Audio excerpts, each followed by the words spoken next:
দুর্দান্ত একটা ইনফরমেশন নিয়ে কিন্তু আজকের এই ভিডিওটা করছি। এই ভিডিওর মধ্যে সবচেয়ে বড় ইনফরমেশন হচ্ছে গভর্নমেন্ট অফ ইন্ডিয়া থেকে ট্যাক্সটাকে একদম জিরো করে দিয়েছে। এই ট্যাক্স জিরো করে দেওয়ার কারণের জন্য এর ফলে ইএমএস সেক্টর বা ইলেকট্রনিক ম্যানুফ্যাকচারিং সার্ভিস সেক্টরে একটা দুরন্ত গতি আসতে চলেছে আগামী দিনে। ব্যাপারটা কি, জিরো করেছে ট্যাক্স বলতে কি বোঝাচ্ছে এবং এর ফলে কোন কোন সেক্টরের স্টকগুলোর মধ্যে একটা অস্বাভাবিক জাম্প আমরা ভবিষ্যতে দেখতে পারবো লং টার্মে, এবং গোটা ব্যাপারটা কি সব কিছু নিয়ে ভিডিওটা রয়েছে। নতুন থাকলে সাবস্ক্রাইব করে রাখতে পারেন, কারণ বিভিন্ন ইনফরমেশনগুলো নিয়ে কিন্তু আজকের ভিডিওটা রয়েছে। এরকম প্রতিদিনই কম বেশি সাবস্ক্রাইব করলেই হবে না, কিন্তু বেল আইকনটা প্রেস করবেন, না হলে ইনফরমেশন কোনো দিনই পৌঁছবে না আপনার কাছে। এবার আসছে কি সবচেয়ে বড় ব্যাপার, গভর্নমেন্ট অফ ইন্ডিয়া থেকে যেটা কাস্টম ডিউটি রয়েছে, কাস্টম ডিউটিটাকে তুলে দেওয়া হয়েছে। কাস্টম ডিউটিটা আগে যেখানে 4 to 6% কাস্টম ডিউটি হতো, যে প্রোডাক্টগুলো বাইরে থেকে আমদানি করতে হতো সেসব প্রোডাক্টের উপর গভর্নমেন্ট অফ ইন্ডিয়া থেকে একটা ট্যাক্স চার্জ করতো।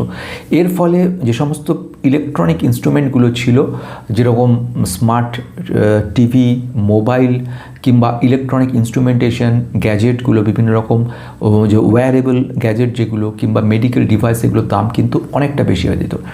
প্রেজেন্টলি যে খবরটা এলো সেটা ইএমএস সেক্টরের জন্য খুব ভালো। সেটা হচ্ছে গভর্নমেন্ট টোটালি কাস্টম ডিউটি তুলে দিল এবং এটা 31শে মার্চ 2029 সাল পর্যন্ত সম্পূর্ণ ফ্রি হয়ে গেল।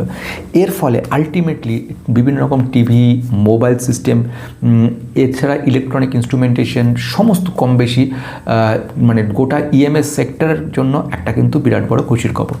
এখানে যেটা বক্তব্য রাখলো বা এটা যেটা দাঁড়ালো সেটা হচ্ছে যে ট্যাক্সগুলো বা কাস্টম ডিউটি, ট্যারিফ যেটাই বলি না কেন দেওয়া হতো, এর ফলে কিন্তু বেশ কিছু প্রোডাক্টের ক্ষেত্রে, যেরকম লিথিয়াম আয়ন যে সেলগুলোর ক্ষেত্রে কিংবা ইন্ডাক্টার যে কয়েলগুলো রয়েছে সেগুলোর ক্ষেত্রে কিন্তু বড় মাপের একটা চার্জেস হতো, যেটা গিয়ে আলটিমেট ইম্প্যাক্ট পড়তো গিয়ে আমাদের কনজিউমারের ঘাড়ে। এটা কমে যাওয়ার কারণে আলটিমেটলি বেশ কিছু সেক্টরের যে টার্গেটেড যে ইন্ডাস্ট্রিগুলো রয়েছে সেগুলোর ক্ষেত্রে কিন্তু সুবিধা হবে।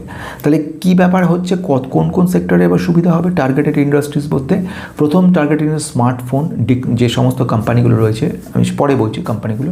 স্মার্টফোনের ক্ষেত্রে ফার্স্ট হচ্ছে, সেকেন্ড ওয়ান হচ্ছে ল্যাপটপ, মোবাইল রিলেটেড ব্যাপার, স্মার্ট টিভি ক্ষেত্রে, ইলেকট্রনিক ইনস্ট্রুমেন্ট যেগুলো রয়েছে, এয়ার ফ্রায়ার যেরকম রয়েছে, ওয়্যারেবল প্রোডাক্ট রয়েছে, অটোমোবাইল যে কম্পোনেন্টগুলো রয়েছে, ইলেকট্রনিক কম্পোনেন্ট, মেডিকেল ডিভাইস যেগুলো আছে সেগুলোর ক্ষেত্রে সুবিধা হবে। খুব ভালো কথা। এখানে একটু বলে রাখা দরকার, গভর্নমেন্ট অফ ইন্ডিয়া থেকে কিন্তু বিরাট বড় মাপের একটা টার্গেট রাখা আছে এবং সেখানে বলা হয়েছে যে এই বাজারটা, ইএমএস বাজারটাকে $500 বিলিয়ন 2030 সালের মধ্যে আনা হবে এবং সেই টার্গেট অনুযায়ী কাজ চলছে। এবং যখনই কাজটা একটু দেরি হচ্ছে, সেই জায়গাটাকে মেক আপ করার জন্য গভর্নমেন্ট উঠে পড়ে লেগেছে এবং সে কারণের জন্য এই ধরনের বিভিন্ন রকম ডিউটিগুলোকে অফ করানো হলো। আলটিমেটলি এর ফলে বেশ কিছু কোম্পানির ক্ষেত্রে আমাদের একটা ইম্প্যাক্ট দেখতে পারবো। তাহলে এবারে প্রশ্ন আসবে যে কোন কোন কোম্পানির ক্ষেত্রে ইম্প্যাক্ট আমরা দেখতে পারবো। ইমিডিয়েটলি যেসব কোম্পানির ক্ষেত্রে ইম্প্যাক্ট হবে, ইলেকট্রনিক স্মার্টফোন বানানো কোম্পানিগুলো, যেমন ডিক্সন টেকনোলজি কথা বলবো।